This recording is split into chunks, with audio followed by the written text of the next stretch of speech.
大家好，我係如是我聞。話說喺1831年4月嘅時候咧，一位叫做托克維爾嘅法國貴族就登上咗一艘前往呢個新大陸嘅商船。雖然佢此行嘅目的就係去美國考察嗰度嘅監獄制度啦，但係更加重要嘅就係咧，佢都好想去見識下呢個新建立嘅民主國家。而喺托克維爾大約喺美國遊歷咗1年之後咧，佢又寫出咗呢個大名鼎鼎嘅《美國的民主》啦。呢部巨著到咗今日都仲係經典嚟。例如有一個翻譯《美國的民主》嘅哈佛教授就曾經講過，就係話當我哋睇下歷史上所有討論呢個民主制度，或者係討論美國呢個國家嘅書嘅時候咧，我哋都揾唔到有一本係可以超越呢個美國的民主。咁我呢度都交代翻少少背景先，因為我哋都知道當時距離法國大革命都只係得40年啊嘛，而呢個同美國都有一定嘅關係。點解咁講？即係我諗好多人都未必知道，就係話法國之所以喺1789年爆發大革命，有唔少嘅部分都係因為佢哋花太多錢資助美國造成。因為法國當時嘅主要敵人就係英國啊嘛，所以喺美國人發動獨立戰爭嘅時候咧，法國就係非常支持佢哋。咁當然再嚟就係獨立宣言裏面提出嘅呢個人人生而平等嘅概念咧。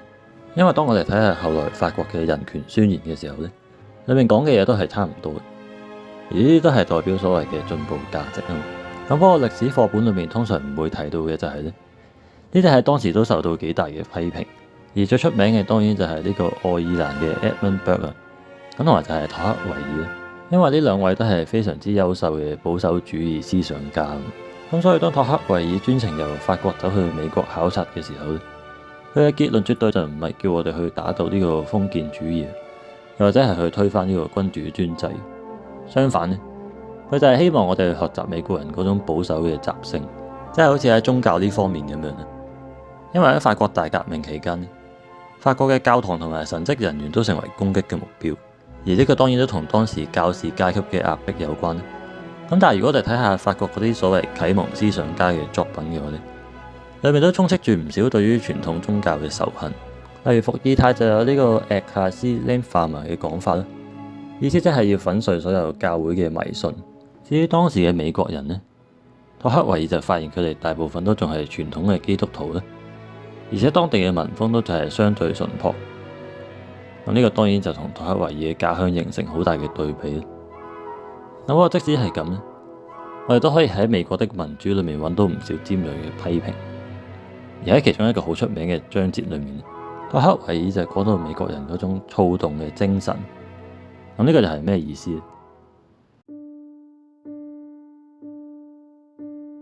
即係對於喺1830年代去到美國考察嘅托克維爾嚟講呢，有一樣嘢都幾令人注意，而呢個就係美國人嗰種急功近利嘅性格。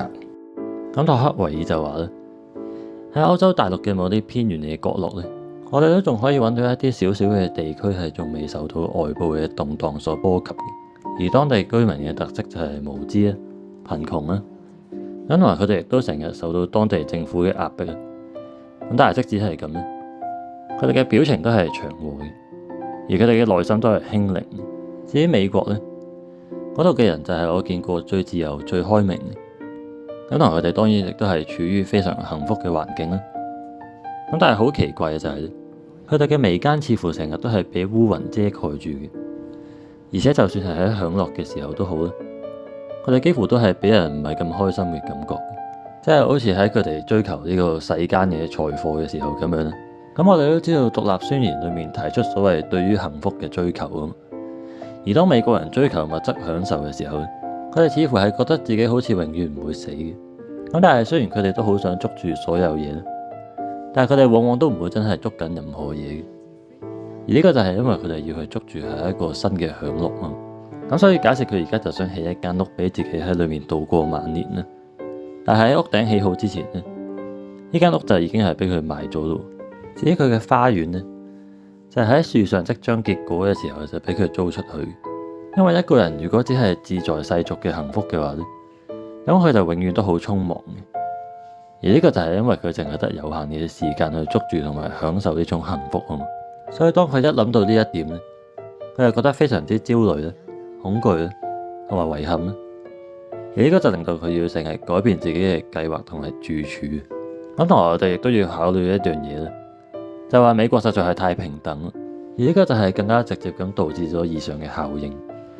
因為而家你又廢除晒一切出身同埋財富上嘅特權咧，而且所有嘅職業都向你開放，咁於是你又產生咗一種錯覺咯，就話當你要開展自己嘅職業生涯嘅時候咧，你似乎係唔會受到任何限制，而不知不覺間你就開始有少少自命不凡。咁但係從我哋日常嘅經驗都可以知道，就係話呢種諗法好明顯係錯。咁托克維爾喺呢度講咗咁多，我相信有唔少地方都值得討論。而我就姑且為大家提供一個線索先，就話呢個韋伯所提出嘅新教精神，因為我哋都知道美國最初就係一個清教徒嘅社會啊。而根據韋伯嘅理論呢，呢個就同後來嘅資本主義係密不可分。咁當然美國就唔係第一個資本主義嘅社會，不過無可否認嘅就係佢哋絕對就係將呢樣嘢推到極致。而我哋又應該點樣去評論呢樣嘢呢？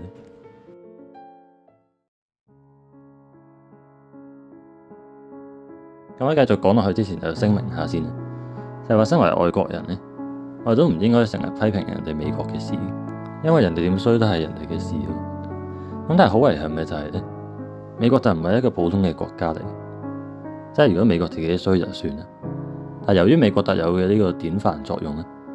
我哋多少都會受到佢哋嘅影響嘅，因為好多無知嘅人都會盲目咁模仿佢哋。咁所以就翻返去今次嘅主題咧，因為我哋前面有提到呢個資本主義嘅問題啊嘛，咁但係從某個角度嚟睇，呢個其實都會影響到我哋嘅文化。即係我就唔知大家有冇留意到呢樣嘢咧，就係話我哋今日所謂嘅流行文化咧，其實根本好難稱得上係啲咩文化。而呢個當然就係源自美國啦，因為好明顯咧，一個國家嘅財富同佢嘅文化程度係冇絕對嘅關係。即係好似我以前就睇過呢個《命運的捉弄》啊，咁呢個就係俄羅斯嘅一套浪漫喜劇嚟。而你話佢係咪嗰啲小眾嘅文藝片呢？當然就唔係啦，因為《命運的捉弄》喺俄羅斯幾乎係每一個人都睇過。而當你真係睇下呢套戲嘅時候，你就會發現裡面嘅角色成日都會唱歌，咁不過就唔係普通嘅歌，因為呢啲歌除咗旋律優美之外咧，裡面嘅歌詞好多都係由詩歌改編。咁你又可唔可以想象荷里活會拍一套咁嘅戲？即係喺美國就係一個好流行嘅講法，就係話當我哋睇下俄羅斯呢個國家嘅時候咧，佢其實只不過係一個擁有核武嘅加油站嚟嘅。咁但係你嘅文化又係咪真係比得上人哋？因為我就認為就算過多200-300年咧，美國人嘅文化程度都好難超越俄羅斯。而呢個就係因為你將所有嘢都商業化啊嘛。咁所以你又點樣製造出呢個托爾斯泰，又或者係杜斯托也夫斯基？咁所以呢個又翻返去所謂嘅新教精神啊，因為新教就係最強調呢個個人主義。咁但係隨住後來信教嘅人越嚟越少咧，呢種個人主義都照樣保留咗落嚟。而呢個就導致美國人重視自我表現啦，強調創新啦，咁同埋就係追逐私利。而呢啲就係令到佢哋好難真係產生深厚嘅思想同文化。咁不過點都好啦，我呢一集就講到呢度先。如果你中意我嘅內容嘅話，就可以幫我俾個 like 同埋訂閱啦，呢個都會成為好大嘅動力。